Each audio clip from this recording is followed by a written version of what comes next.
Olá pessoal, sou Nubia Oliveira, auditora fiscal na Receita Federal do Brasil, sou coach de concursos. Bom gente, nesse vídeo eu vou dar continuidade àquela série que eu já tinha prometido para vocês, falando sobre o trabalho dentro da Receita Federal.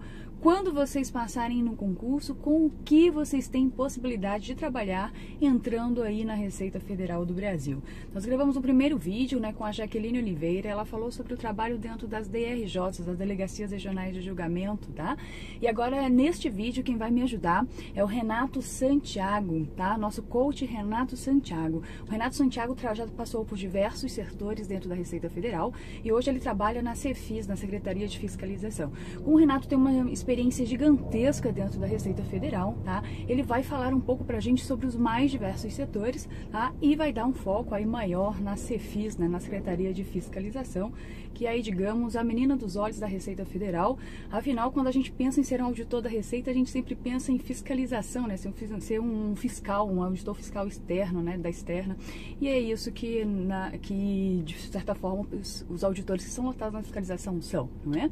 Então, ele vai falar aí pra vocês um pouco sobre diversos setores e vai focar aí na Secretaria de Fiscalização. Então, se você quer saber um pouco mais como é o trabalho dentro da Receita Federal, quais são as possibilidades que você tem quando você passar, e aí já ficar se imaginando fazendo aí as coisas, né, onde você pode ser lotada, confere o nosso vídeo aí com o Renato Santiago. Olá pessoal, bom dia. Meu nome é Renato Santiago. Eu digo bom dia, mas depende, pode ser uma boa tarde, boa noite, depende do horário que você vai estar assistindo, não é verdade? A gente está acostumado a dar bom dia. Então, olá meus amigos, eu vou tentar responder aqui a uma dúvida que muita gente tem, eu também tinha quando estava prestando o concurso, que é, depois que eu for aprovado para a Receita Federal, entrar num órgão fiscal, o que eu vou fazer, o que eu vou desenvolver, qual vai ser meu trabalho, qual vai ser a minha atividade? E acho que a melhor resposta que eu posso dar é a seguinte: na Receita Federal há espaço para todo mundo, tá, ok? Para todas as carreiras, todas as áreas de conhecimento.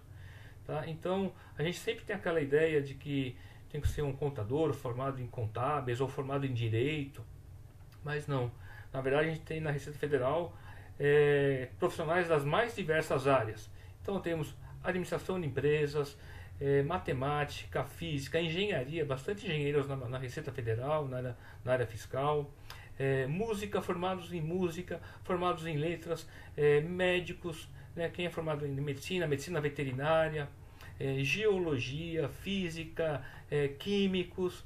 Então, qualquer área, né, ela é bem-vinda para a Receita Federal. Você certamente vai encontrar o trabalho que melhor vai se adaptar a você, ok? Então, por exemplo, eu penso em trabalhar na aduana, né? Eu tenho um perfil que é participar de operações de repressão ao contrabando ou descaminho. Então essa seria uma área que você poderia estar atuando, ou de repente você pode vir a trabalhar na aduana, no despacho aduaneiro, onde você vai fazer o desembaraço das mercadorias importadas ou exportadas, tá?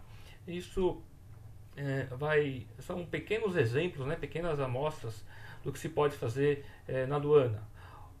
Não, eu não quero saber de aduana, eu prefiro trabalhar em outra área, eu quero ver, por exemplo, processos.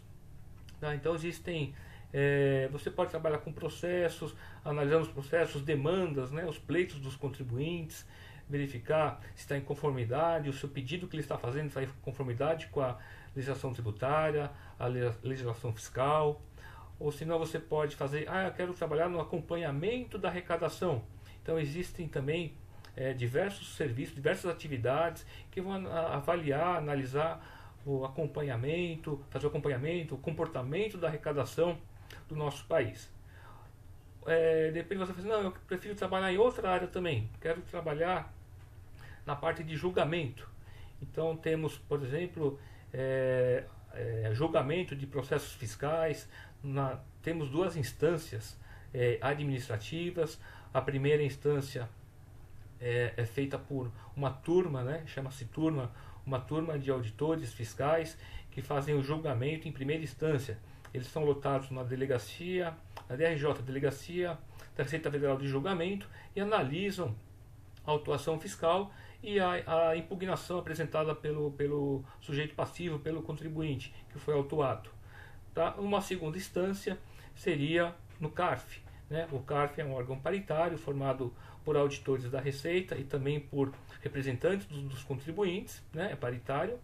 E lá é o segundo grau de acompanhamento, de julgamento de um processo fiscal. Ok?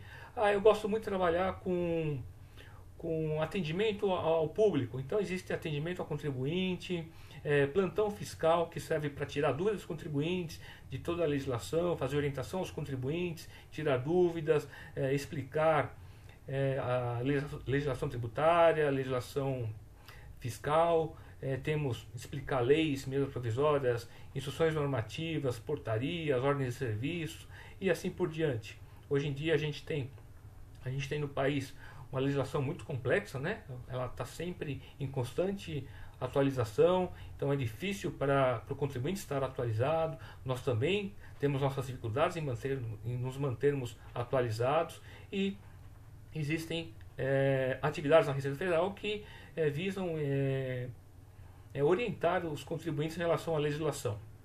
Outro setor que você pode vir a trabalhar na Receita Federal é a fiscalização, que é onde eu trabalho e que eu vou dar uma visão bem superficial, né? A gente, para ter uma noção do que se faz na fiscalização tributária. Existe a fiscalização aduaneira, existe a fiscalização de tributos internos. Eu trabalho de tributos internos e vou dar um pequeno roteiro, uma pequena visão do que a gente faz. Quando a gente inicia uma fiscalização, já houve uma etapa anterior que foi a seleção do contribuinte, a seleção do sujeito passivo a ser fiscalizado. Por meio de critérios técnicos, objetivos e impessoais, é feito um cruzamento de informações. A Receita Federal dispõe de uma infinidade de informações internas e também externas, né? Bases de dados gigantescas, alimentadas pelos próprios contribuintes, por órgãos externos, como por exemplo cartórios, instituições financeiras, né? Departamentos de trânsito, os órgãos de registro de cartório de imóveis. Então é feito um cruzamento de todas essas informações, e aqueles contribuintes que se enquadram apresentando alguma distorção, eles são selecionados para serem fiscalizados pela equipe de fiscalização. A gente vai ao contribuinte, já com o assunto, né, já com tributo a ser investigado. Geralmente a gente vai a alguns, não é muito comum a gente estar fiscalizando o próprio ano. Por exemplo, estamos em 2017, não é comum a gente fiscalizar um contribuinte, uma empresa, relativo, por exemplo, ao imposto de renda da pessoa jurídica de 2017. Isso por quê? Porque as empresas ainda sequer apresentaram as suas declarações, seus demonstrativos, a sua escrituração contábil e fiscal para a Receita Federal. Okay? Hoje a gente tem o SPED, né? É uma realidade, né? A gente tem um SPED que se chama Sistema Público de Escrituração Digital, onde os contribuintes apresentam livros contábeis, livros fiscais, documentos fiscais, como por exemplo nota fiscal eletrônica, conhecimento de transporte eletrônico e tantos outros livros digitais.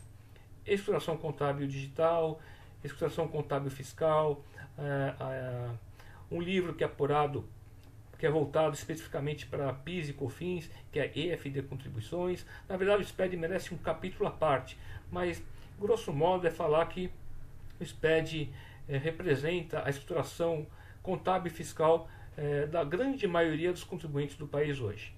Então nós analisamos, antes da início à fiscalização, esses documentos, esses arquivos digitais, a escrituração contábil e fiscal do contribuinte, e vamos ao contribuinte pedir algum esclarecimento sobre algum lançamento contábil que ele tenha feito, sobre uma nota fiscal que ele tenha emitido ou sido emitida para ele, se ele adquiriu, né, de algum fornecedor. E em constatando alguma infração à legislação tributária e fiscal, aí nós partimos para a autuação fiscal, que culmina com a lavratura do auto de infração. Esse auto de infração ele é lavrado internamente na Receita Federal, nós damos ciência para o contribuinte e a partir do momento em que ele é notificado, ele é cientificado, ele começa a correr um prazo de 30 dias para ele entrar com a impugnação, se ele não concordar com o que foi feito na autuação, né, durante o procedimento fiscal, ou ele pode pagar ou parcelar ou entrar com a impugnação. Essa impugnação vai seguir depois todo o procedimento de contencioso administrativo, ele pode discutir o auto de infração nas DRJs, depois no CARF, pode ir ainda para a Justiça também, e aí vai se discutir se é procedente ou não a autuação feita pela Receita Federal. Em alguns casos, nós nos deparamos com valores, né, exigidos de impostos, de tributos, em valores altos, né, em valores superiores a um patamar de 2 milhões de reais. Para essas situações em que o valor cobrado, chamado de crédito tributário, é superior a esse patamar, e se também ocorrer de que ele seja superior a 30% do patrimônio da pessoa fiscalizada, da pessoa física, da pessoa jurídica da empresa, da entidade, né? Aí nós temos que fazer um procedimento chamado arrolamento de bens e direitos, onde nós fazemos o levantamento do patrimônio do contribuinte, bens imóveis, automóveis, embarcações, aeronaves, participações societárias, e fazemos um rol, né, uma lista de bens do contribuinte, e encaminhamos para registro desses órgãos, para sinalizar que esse contribuinte está sujeito a um acompanhamento do seu patrimônio, com o fim dele não se desfazer do patrimônio de maneira intencional ou dolosa, para não pagar o tributo que era devido, né? Foi exigido um tributo e ele não querendo se pagar, né? Fugir da obrigação de pagar o tributo, ele começa a se desfazer do bens, tá? Então, para esses casos é feito um acompanhamento do patrimônio do contribuinte e existe essa permissão legal para acompanhamento. Há outros casos também no decorrer de uma fiscalização e que nos deparamos com a ocorrência de condutas do contribuinte intencionais, dolosas, voluntárias, né, por parte dele, para se eximir ou esconder do fisco a ocorrência do fato gerador. Tá? Então, nós às vezes nos deparamos com casos de fraude, de simulação, de conluio, né, entre o contribuinte e outras pessoas, para se eximir do pagamento de impostos. Então, nesses casos, quando é uma coisa mais grave, nós somos obrigados a fazer uma comunicação, é o que se chama internamente de representação fiscal para fins penais. Nós fazemos essa representação e dependendo do trâmite, ela é encaminhada ou após o final de todo o processo, de todo o contencioso tributário, para o Ministério Público Federal, que vai abrir um procedimento lá no Ministério Público para aprofundar essa investigação, né? Muitas vezes é encaminhada para a Polícia Federal, vai atrás para identificar a autoria, a comprovação dos ilícitos, né, apontados na representação fiscal, verificar se realmente é crime ou não, e nesses casos é feita uma denúncia para a Justiça Federal. E aí pode ser aberto um processo contra o contribuinte para a parte penal. Talvez muitos não saibam, mas um dos grandes exemplos que a gente tem hoje na atualidade, né, que partiu de uma representação fiscal para fins penais, é a própria Operação Lava Jato. Ela se iniciou com uma representação fiscal feita por auditor da Receita Federal, encaminhada para o Ministério Público. Lá ela foi melhor estudada, foi aprofundada, houve a participação da Polícia Federal para identificar matéria penal, identificar autoria, e o resultado é isso que a gente vê hoje, todos os dias, na televisão e na mídia. Tá bom, pessoal? Essa foi uma pequena amostra, né, singela, rápida, para tentar dirimir dúvidas de vários colegas, de vários concurseiros que estão aí pleiteando uma vaga na Receita Federal, no órgão fiscal, para saber o que eu vou fazer quando eu for aprovado. E a resposta, só repisando, é a seguinte: há espaço para todos. Se você quer ter uma carreira brilhante, ser feliz no seu trabalho e dar um retorno à sociedade, né? Afinal de contas, a sociedade paga o salário dos auditores, o salário dos analistas, o salário do servidor público. É muito gratificante poder retornar à sociedade tudo isso em forma do nosso melhor trabalho. Ok, pessoal? Muito obrigado, bom estudo para todos e até um próximo vídeo. E aí, gostaram? Bom, gente, como vocês puderam perceber, dentro da Receita Federal existem os mais diversos tipos de trabalho, e não são só esses, né? Esses são, digamos assim, os setores oficiais que tem dentro da Receita Federal. Mas a depender do seu currículo, você pode executar atividades outras que às vezes assim não são tão ligadas realmente à fiscalização em si, mas que através pelo motivo do seu currículo, por causa do seu currículo, pelo que você já fez antes, né, você pode vir estar executando, tá? Como, por exemplo, piloto, né, piloto de avião, as pessoas que mexem com programação, né, fazem muitos programas, aí desenvolvem muitos programas aí para a Receita Federal. Nós temos, assim, nós temos sistemas maravilhosos dentro da Receita, que são desenvolvidos pelos próprios servidores, né, que tem, às vezes o servidor fica lotado só nisso, fazendo isso. Então, assim, a depender das suas potencialidades, do seu currículo, do que você quer, existem também ainda outras possibilidades, né?